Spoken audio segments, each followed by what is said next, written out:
Welcome to another edition of the Giants Huddle podcast brought to you by Citizens, the official bank of the Giants. I'm John Schmeelk. Very happy to be joined by senior NFL reporter for ESPN, Jeremy Fowler. Jeremy, how are you, man? I'm great. Glad to be at the Giants. Absolutely. It's my first camp tour. So. Oh, yeah. Well, talk about it. So you're on the East Coast here. You're in Connecticut. Yeah. So now you're heading out to L.A. You show up to the Giants as a reporter. You're trying to get information. You're trying to get a feel for these teams before the season starts. So what's top of mind for you when you come here, you show up, and you talk to Joe Schoen, you talk to Brian Davey, you talk to Daniel Jones? What are your goals? You know, really my goals are to just make whatever pertinent observations I can, catch up with some people. A lot of times it's just sort of maintenance, you know, like you want to maintain the relationship, yeah, right? You know, like I said hi to Brian Dable and Joe Schoen real quick, and then, Daniel Jones, caught him walking off the field. I just wanted to talk to him about how I thought he did a lot for just being 8 months off of ACL. He's moving been pretty active. good, it's right? not like they're holding him out really or restricting him in any way that I saw. He even ran one up the middle of the goal line. So I just was kind of interested in that, you know. So anything I'm curious about, I just try to follow up on. But it's late July. There's not a lot of pressure in this environment from my standpoint. Yeah, and obviously everyone has kind of gotten a closer look at the Giants. Usually a team, 6 wins, picking 6th overall. Yeah. You're not going to have a million people here at camp, but I think offseason Hard Knocks changes that a little bit, right? So everyone's really gotten a close look at what this offseason has been. So how has that impacted you and how you view the team in terms of how you've seen the Giants offseason play out up close and personal on HBO? So it's interesting. I mean, I think it was funny even talking to some people here. It's like, are the cameras off? It's kind of a running joke, right? Because I guess those cameras went off after the draft, apparently. But for March and April, there were a lot of bugs around here. So Mike's everywhere, my friend. Mike's everywhere, yeah. So, well, it's certainly a glimpse into sort of the strategy and the negotiation part of it, which usually you don't get. So I thought that was cool that the Giants were open to being vulnerable enough to do that, because I think a lot of teams wouldn't have done that. And it shows that they were awfully interested in all options in the draft, including quarterback, and I think that was reinforced. You heard that around draft time. I thought that was cool, how much they really did kick around ideas and look into it at the top there. And, yeah, it's interesting. You really walk away, or at least today you have in the back of your mind, okay, Devin Singletary's out there, got a nice contract in free agency, good player. So is he going to be able to produce whatever percentage that they're leaving on the table with Saquon being gone? And how does that money allocation work, right? So of course, if Singletary's making a good salary, but half of what Saquon wanted, then, can he, provide 80% maybe of what Saquon did or 70%? Like that's kind of what my calculation was when I was watching. Because, he's pretty involved. It looks like they will line him up out wide. They'll put him all over the place, trying to get him involved in the offense. And I think it seemed pretty evident that they're going to do a lot of quick game stuff, and maybe it's because of the offensive line, some of the struggles they've had, although I expect them to be better there, but they wanted... Hard to be worse, Jeremy. Hard to be worse. So they wanted some decisiveness, it looked like, from the quarterback spot, which is where a guy like Singletary can come in handy. You're ready for a change. Payday comes early with Citizens, so go to that retreat. New you moves to the country. Now you're raising goats and launching a lifestyle brand. Are you ready for all that life brings? No question about it. From someone that breaks a ton of news around the free agency period, and you talk to agents, you talk to GMs, so I feel like you, as much as anyone that's not actually doing it, you understand how this process works. Did anything that you saw from the inside on Hard Knocks surprise you as someone that tries to break stories, and you talk to people on either end and you know how this back and forth process works? So I wouldn't say a surprise. It was interesting. Well, obviously, I think that one of the more interesting nuggets from what I saw was John Mara and him commenting on Saquon in the room with Joe Schoen and everybody else, But it was pretty clear that from the top they had emboldened Joe to just do his job and do what you feel is best.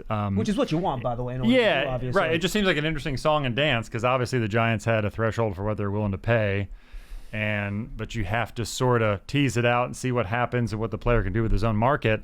So, there's that song and dance of how full frontal, how honest can you be in those conversations. So you felt that where both sides were kind of teasing a little bit, and trying to tap dance around the conversation until you get to a point where you have to act, So I guess that's his typical negotiation strategy. I found that interesting, but not necessarily surprising. Got it. Football season is coming, and so is the next college semester. If you need funding, a Citizens student loan could help you pay for 100% of your school certified costs. Get your rate quote in about 2 minutes at citizensbank.com/pay-for-college. All right, let's go big picture here. Let's start NFC East, Jeremy. How do you view this division? And I'm going to let's kind of go rapid fire team by team. Let's start with the Cowboys, where there's so much uncertainty with coach lamed up. Yeah. 3 superstars looking for contracts.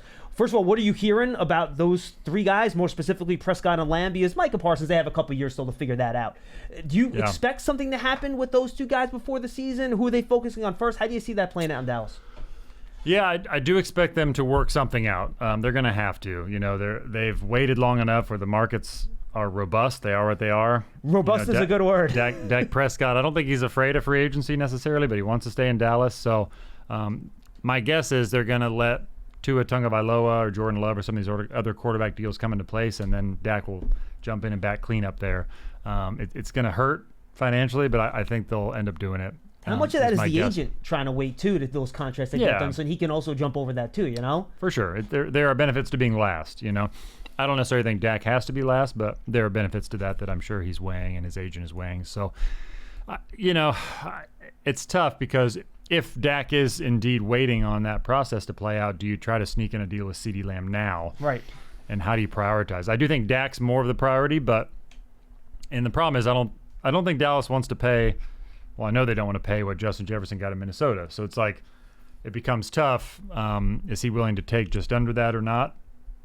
His stance is my production speaks for itself and the market speaks for itself. So it's tough. I do think they'll work something out with at least one of the players before week 1, but they got some work to do.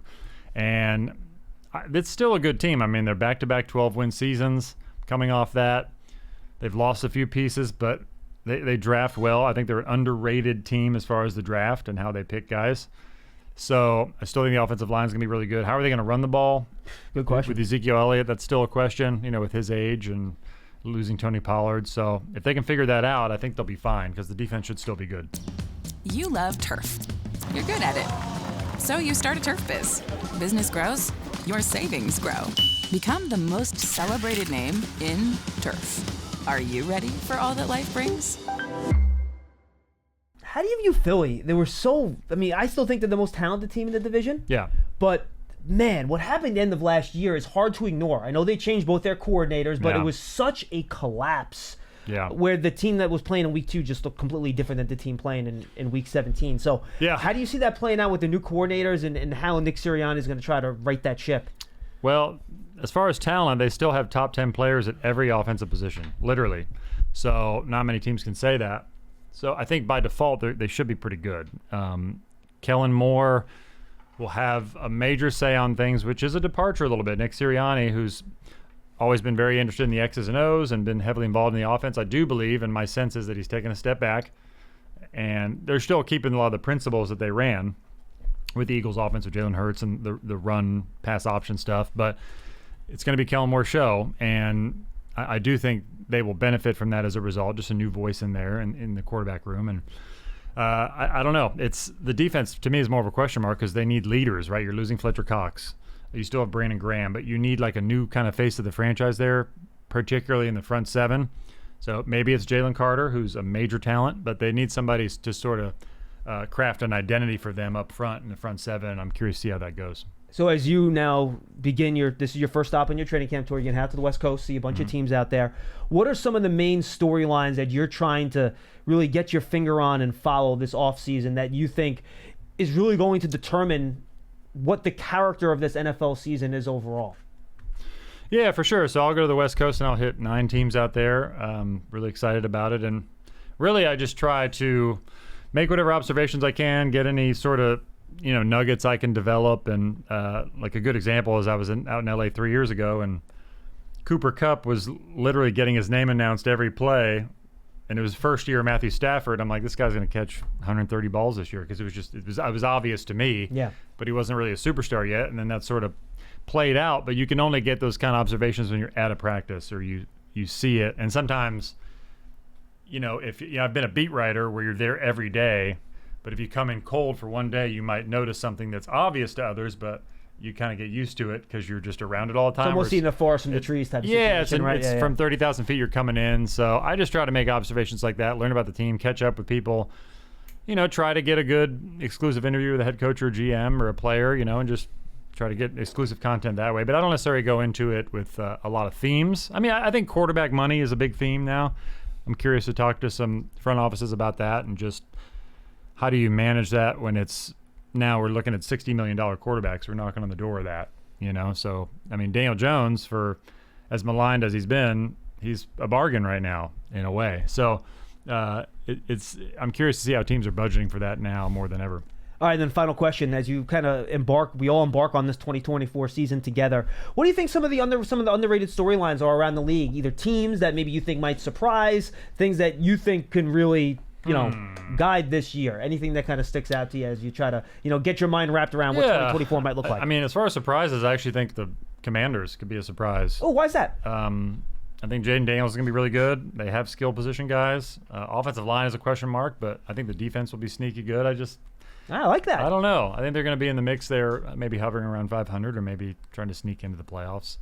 I'm going out to LA. I'll see the Chargers. They're interesting to me. I do think with Jim Harbaugh, they'll have a level of toughness and run the ball mentality that I think will resonate with Justin Herbert. Just that whole project. He's an immense talent that hasn't been able to put it all together. Maybe this is the year.